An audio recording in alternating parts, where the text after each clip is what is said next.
This program takes 2 points and gives you the slope plus the equation of the line through them. Type in the 4 coordinates, and there's the slope, 3, and y equals 3x minus 1. Let's put it on your calculator. Start by plugging your calculator into your computer with a USB cable, and make sure it's turned on. Click the link in the description to open the slope formula program page. Then click Connect your calculator, pick the TI-84 Evo in the pop-up, and hit Connect.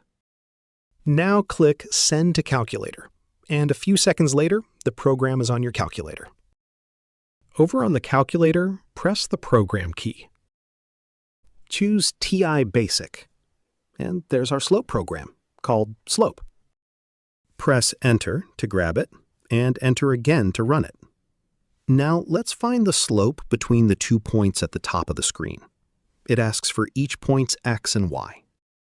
Type the 4 coordinates in, one at a time, and there's the slope, 3, with the equation y equals 3x minus 1. That's it. More TI-84 Evo tutorials at calcplex.com.